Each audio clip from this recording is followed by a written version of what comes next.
Weather forecasts are pretty useful.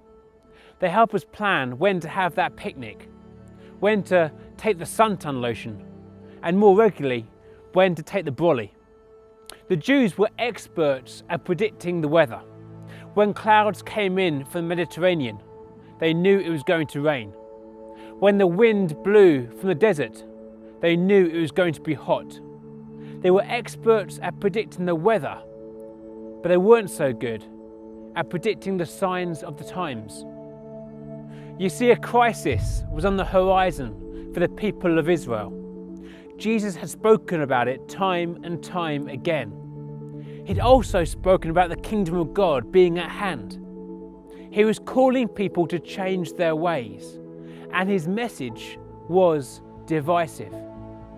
He told a story about a master and some servants. This was a common parable setup, the master representing God and the servants the people of Israel. In this story, the master goes off to a wedding banquet and the servants aren't quite sure when he's going to return. Jesus plays out two different scenarios. In the first scenario, the servants are ready at any moment for the master's return, even if he comes back in the early hours of the morning. But in the second scenario, a servant gets bored waiting. He begins to get drunk and beat the other servants. Then, suddenly, the master returns unexpected. People have often thought this story is about end times, but I think it's actually about Jesus' first arrival. Jesus, the master, is among the people. And some, like those servants who were ready, they were expecting the Messiah, and they see who Jesus really is. But there are others who have been distracted and who fail to recognize who Jesus is. The Jewish people had been given so much, but they had failed to read the times.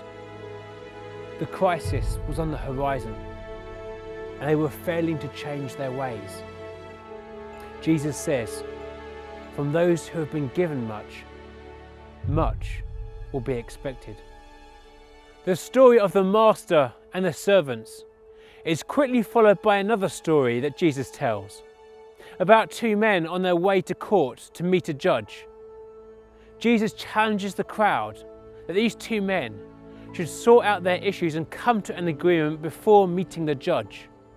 Now, this story is again meant for a certain context, but it's important that we also remember that Jesus is our judge. Luke puts these two very different stories together that Jesus tells. And I believe there are two important questions that come from these stories. Firstly, the question, what has God entrusted me with? The Jewish people have been entrusted with the challenge of being a light to the nations, but they'd failed. We have been given the mandate to demonstrate God's goodness in the world. What have we been entrusted with to do that? Our finances, our skills, our gifts, our lives.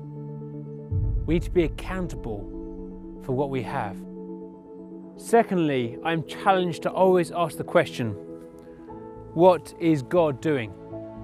It's important that we read the signs of the times, that we see what God is up to in the world, and we join with Him.